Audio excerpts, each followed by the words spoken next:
다음 TF는 나눠쓸래 TF인데요. 굉장히 강렬한 카피가 눈에 띕니다. 요거에 대해서 잠시 후에 또 얘기를 나눠보겠고요. 김성수 성과평가정책과장님 모시겠습니다. 나와주십시오.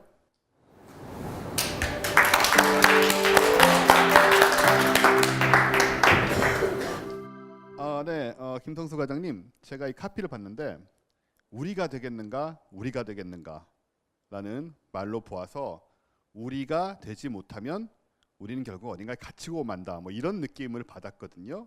그리고 TF 이름은 나눠쓸래입니다. 무엇을 나눠 쓰고 어떻게 나눠 써야 우리가 되는 건지 그냥 취지를 간단하게 얘기해 주시겠어요? 네, 연구 장비를 나눠 쓰다는 취지고요. 연구 장비. 네, 우리가 예를 들어서 뭐 슬픔을 나누면 반이 되고 기쁨을 나누면 두 배가 되듯이 연구 장비를 나눠 쓰면 시간을 반으로 줄이고 성과는 두 배로 올릴 수 있다라고 하는 취지로 만들었습니다. 연구 장비라고 하면 우리가 뭐 여러 가지를 떠올릴 수 있는데 뭐 어떤 것들이 대표적인 연구 장비일까요? 예, 가장 많이 아시는 것들이 현미경입니다. 현미경. 예, 근데 이제 현미경이 개발된 지가 한 100년이 넘었기 때문에 지금은 굉장히 작은 전자 단위의 전자 현미경도 있고 원자 현미경도 있고 이런 것들이 가장 대표적인 연구 장비라 하겠습니다. 뭐 고가의 장비일 텐데 그런 것들을 이제 필요한 곳이 나눠서 돌려가면서 쓴다. 뭐 대충 이런 말이 아닐까 생각이 되는데 예, 자세한 얘기 해주시죠. 네. 먼저 연구 장비에 대해서 간략히 말씀을 드리겠습니다. 사실 과학의 발전 과정은 결국은 연구 장비의 발전 과정입니다. 과학은 아시는 대로 어떤 저희가 현상들을 보고 우리가 어떤 가설을 세우면 그 가설을 입증할 실험 방법을 저희가 설계를 하고 실험 방법을 어떤 실험 장치에 의해서 실험을 돌려보면 그런 것들이 만약에 가설대로 많이 나온다고 하면 그것이 이론이 되고 그 이론들이 쌓인 것이 바로 과학입니다. 그렇기 때문에 과학은 결국 장비의 어떻게 보면 그 집합체인데요. 그래서 실제로 저희가 가장 과학계 권위 있는 상인 노벨과학상 수상자를 보면 약 한 85%가 분석 장비를 개발했거나 관련 기술의 연구로 상을 수여한 걸로 저희가 알고 있습니다. 또 오른쪽을 보시면 이분은 올해 노벨 화학상을 수상한 캠브리지 대학의 리처드 핸더슨 교수인데요. 이분의 공로는 그 전까지 저희 몸 안에 있는 여러 고분자를 관찰할 때 X선 해저법이라고 X선을 쫙가지고 어떤 결정을 보는 방식으로 이 구조를 이해했습니다. 근데 그러다 보니까 항상 이 결정을 만들어야 되기 때문에 어떤 소위 이제 해상도의 한계가 분명히 있었고 방식에도 한계가 있었습니다. 그래서 이분과 공동 수상한 두 분은 소위 이제 컴퓨터와 또 여러 가지 유리화 기법 이런 것들을 활용을 해서 소위 이제 저온으로 이제 관찰을 하면 전자빔을 쏘게 되고요. 굉장히 생체 그 상태 그대로 3D 해상도로 생체 고분자를 볼 수 있기 때문에 획기적인 어떻게 보면 생화학의 발전을 연 공로로 상을 수여받았습니다. 그래서 이것도 보면 실제로는 저온 존자 현미경이라고 하는 하나의 좋은 연구 장비 툴을 만들었기 때문에 이 상을 받은 걸로 저희가 알고 있습니다. 그래서 저희가 국가 연구비가 해마다 계속 늘어서 아까 이제 20조까지라고 말씀하셨는데요. 20조까지 늘면서 실제로 가장 중요한 연구 장비들도 1년에 한 1조씩 저희가 투자를 해서 구축을 하고 있습니다. 그래서 보시면 연구개발 투자하기 능력에 따라 연구 장비도 늘고 있는데요. 최근에는 저희가 초반에 많이 구축이 됐기 때문에 연구 장비가 국가 연구비 한 5% 수준에서 현재 지금 구축이 되고 있습니다. 그런데 이제는 앞으로 연구 장비를 더 많이 구축하는 건 이제 사실은 의미가 없고 구축된 연구 장비를 어떻게 효율적으로 활용을 해서 성과를 낼 것인가 라고 하는 것이 중요한 그런 시대로 간다고 하는 의미고요. 그리고 더 중요한 것은 앞으로의 연구는 연구자 혼자 개별적인 어떤 연구 그룹의 연구가 더 이상은 성과를 내기 어렵기 때문에 다른 학문 분야 간의 연구자가 같이 협업을 하거나 공동 연구를 하는 그런 방식이 굉장히 중요하다고 합니다. 자, 그렇게 본다고 하면 연구 장비는 이제는 더 이상 툴이 아니라 이제는 공동과 협업의 문화를 만들어가는 기제이자 좋은 어떻게 수단이 될 것으로 저희가 생각을 하고 있습니다. 그런데 최근 올해 보면 저희가 굉장히 국회나 감사원 이런 데서도 지적이 많이 된 바가 있습니다. 뭐냐면 소위 쓰지 않는 장비들이 있다. 쌓여있는 장비들이 있다. 그리고 실제로 아직도 이제 많이 필요 이상으로 많이 사고 있다. 관리가 부실하다. 또 소위 공동 활용이 안 된다고 하는 의미인데요. 그래서 저희가 실제로 현장에 가서 관련 기관을 돌아보고 100여 명의 연구자들을 만나서 목소리를 들어봤습니다. 자, 그랬을 때 가장 많이 나오는 얘기들은 소위 이제 유유 장비가 있는데 그 이유가 뭐냐면 소위 이제 사람이 부족하고 그 장비를 돌릴 사람이 부족하고 그 장비를 유지할 돈이 없고 또 여러 가지 행정 관리 부담도 있고 그 다음에 그런 것들을 지속적으로 관리할 전문성도 부족하다는 얘기들이 있었습니다. 이건 저희가 작년에 전국에 있는 연구 장비를 한 6만 점 가까이 저희가 전수조사를 한 적이 있습니다. 그 결과를 보시면 알 수 있듯이 실제로 한 20% 정도가 1년에 10% 이하가 안 쓰이는, 그러니까 가동률 기준으로 1년에 10% 정도 이하로 쓰이는 그런 장비들로 파악이 됐습니다. 그래서 유효 저활용 장비가 좀 많이 있다는 어떤 그런 해석이 되고요. 또 가운데 사진은 저희 나라 이제 전국에 소위 R&D 기반 구축 시설입니다. 이거는 개인 연구실에 있는 연구 장비가 아니고 예를 들어서 중소기업이 어떤 소위 이제 소자를 개발할 때 필요한 소위 설계부터 소위 소자 제작, 특성 분석, 마지막에 이제 패키지까지 지원하는 그런 시설들이 되겠는데요.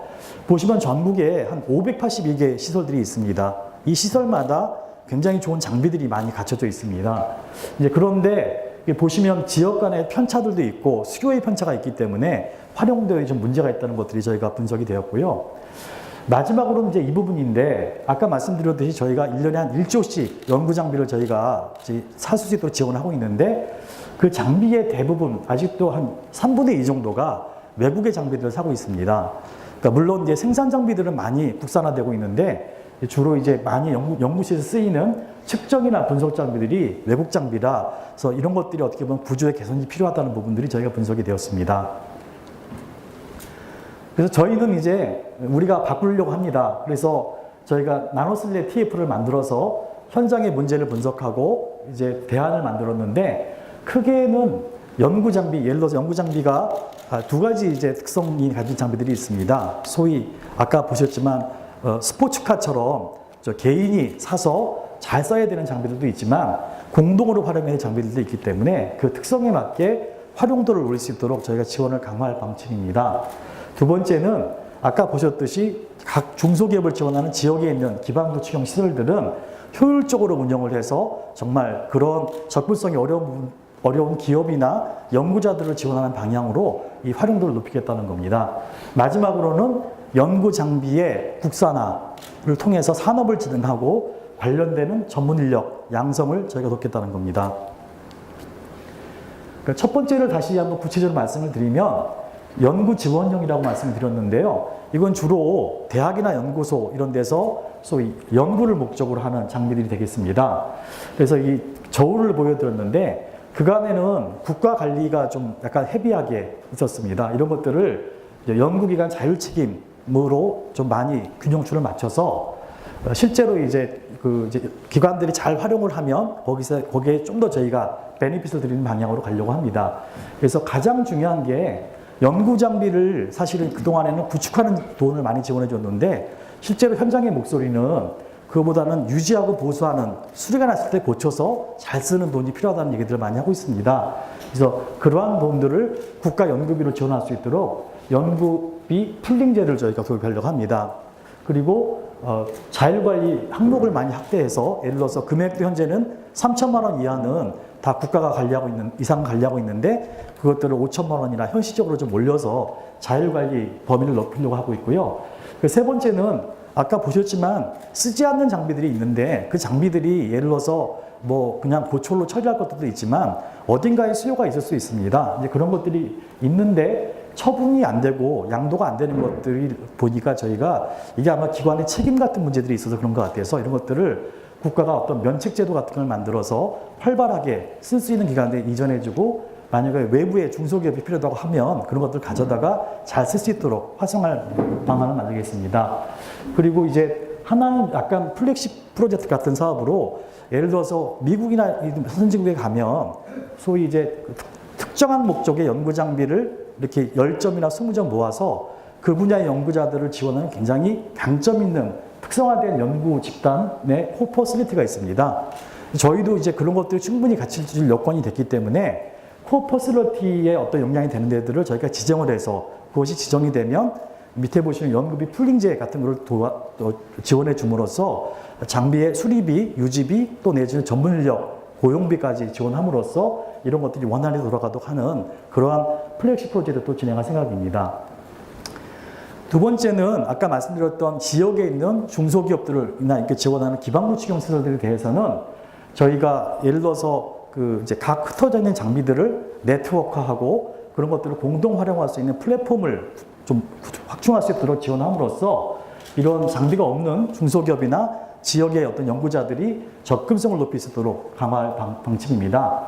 두 번째는 그간의 사실 기반부 추경 시설의 어떤 그 구축 방식은 이제 예를 들어서 정부가 없기 때문에 사실은 그 수요를 견인하는 방향으로 일단 구축을 하고 수요를 찾는 방향이었는데 이제 앞으로는 이미 다 구축이 됐기 때문에 지역의 사회 문제, 예를 들어서 뭐 지역 사회에 어떻게 보면 예를 들어서 어떤 생산의 문제가 있다거나 지역 사회에 어떻게 보면 어떤 고용의 문제가 있다거나 이런 것들을 어떤 문제 해결한 방식으로 특성화된 어떤 장비를 활용해서 해결하는 방식으로 지원하는 그런 사업들이 앞으로 필요하기 때문에 지자체나 어떻게 보면 지역의 어떤 이런 시설기관들이 주도적으로 기획을 하면 정부가 매칭하는 방식으로 이런 사업들을 확충하려고 합니다. 세 번째는 결국은 이런 어떻게 보면 공용시설들이 어떻게 보면 경쟁력은 서비스 경쟁력입니다.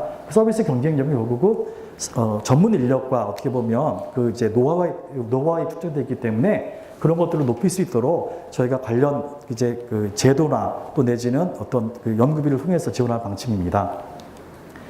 세 번째는 국내 장비 산업의 어떤 진흥 측면인데요. 이게 국내에서도 지금은 이제 좋은 장비를 만들 여건은 잘 돼 있는데 왜 그러면 많이 보급이 안 되느냐 이런 것들을 보면 아마 첫 번째가 결국은 이 장비를 썼을 때 성능을 누가 인정해 주느냐라고 하는 부분입니다. 그래서 이런 것들을 정부가 좀 나서서 관련 기관과 함께 성능평가 인증 체계를 만들고 두 번째는 저희 나라가 약간 아무래도 시장이 좁은 면이 없잖아 있습니다. 결국은 국내에서도 좀 빨리 쓰여야 되고 외국 시장에도 좀 지출해야 될 부분들이 있기 때문에 조달이나 국내 조달 체계나 또 해외의 판로 개척을 확대하는 부분들을 지원하려고 합니다. 세 번째는 전문 인력 양성 처우 개선 문제인데요.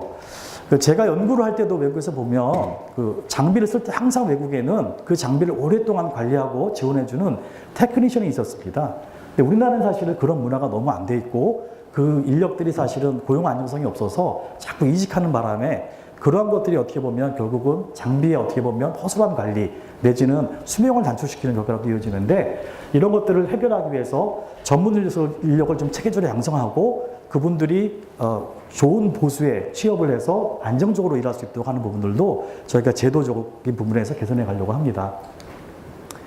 그래서 이런 것들을 저희가 모두 담아서 과학기술 기본법에 따른 연구장비 고도화 계획에 이제 실어서 내년 초에 확정을 하면 향후 5년간 이것에 대한 실행 방안들을 만들어서 개선해 가려고 합니다.